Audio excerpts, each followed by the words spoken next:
नमस्कार मैत्रिणींनो, पंचमी निमित्त आपण ज्वारीच्या लाह्या करणार आहोत. तर तुम्हाला मी दाखवते कशा करायच्या. हे बघा, आपण पाणी गरम करायला ठेवलंय, त्याच्यात थोडंसं मीठ टाकायचं.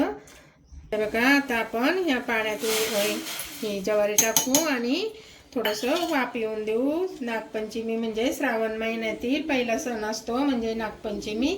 हा सण आहे ना श्रावण महिन्यात पंचमीच्या दिवशी येतो. या सणाच्या दिवशी नागदेवतेची पूजा केली जाते आणि नागदेवतेला मुख्य दूध, खीर आणि लाह्या, आपल्या ज्वारीच्या लाह्या हे केल्या जातात नैवेद्य म्हणून. तर आता आपल्या पाण्याला उकळी आली. आता आपण पाणी थोडा वेळ आता ह्या पाण्यातच ठेवायचं. स्त्रिया ह्या पंचमीच्या दिवशी स्त्रिया उपवास पण करतात.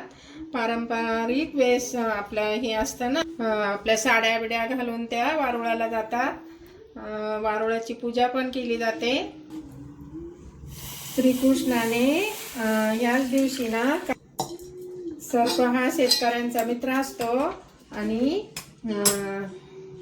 सर्प हा शेतकऱ्यांचा मित्र असल्यामुळं त्या दिवशी शेतकरी नागराजाची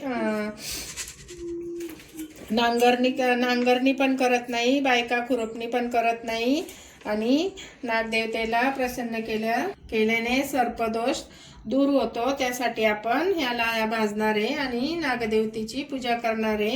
नागपंचमी हा सण असतो ना, हा हिंदू धर्मातील पवित्र सण असतो.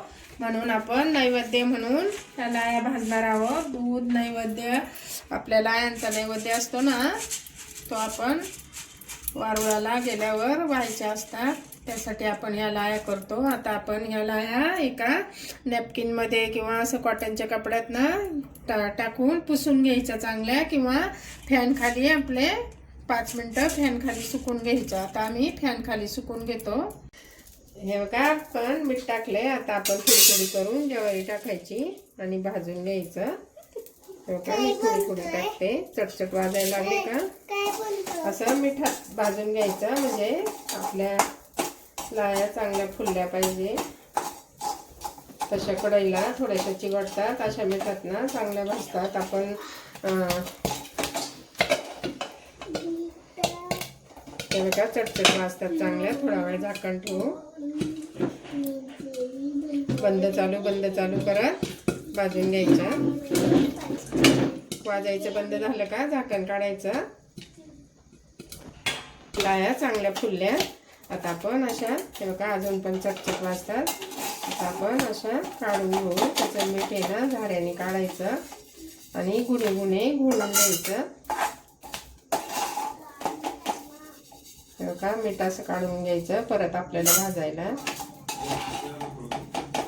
चवीला पण खूप चांगल्या लागतात मिठात भाजल्यामुळं. आपण फुटाणे शेंगादाणे भाजतो ना खारे, त्या पद्धतीने त्याच्या लाह्या लागतात.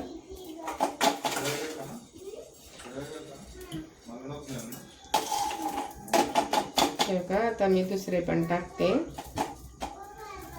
थोडं करून टाकायचं असं आणि चांगल्या भाजून द्यायच्या. अशा तडतड वाजायला लागले का, ते का असं तडतड वाजायला लागलं का असं झाकण ठेवायचं. थोडा वेळ फुलून द्यायच्या. बघा, आपल्याला अशा फुलतात.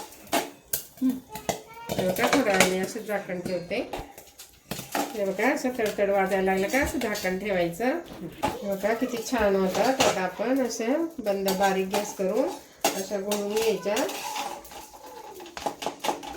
काही ज्वारी हे असतात ना भोंडे, त्याचे नाही होत.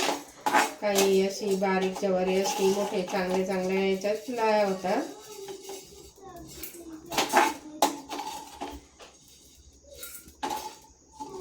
ते भोंडे असतात ना, ते घोळून लाह्या बाजूला करायच्या. दाखवते तुम्हाला.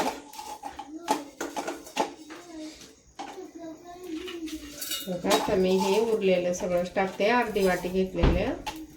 आता आपण याला परत असं भाजून घेऊ. बघा, आता असं शांत झालं का आपण काढून घेऊ. कढईपेक्षा छान लागतात. बघा, असं आता आपण गुळून काढू. गॅस बंद करू. आपल्या अशा लाह्या भाजून झाल्या. तर तुम्हाला आवडल्या तर तुम्ही पण करावं पंचमीसाठी, आणि आवडल्या तर लाईक शेअर कमेंट, नवीन चॅनलवर असेल तर सबस्क्राईब पण करा आणि मित्रमैत्रिणींना पण शेअर करा. Bye bye.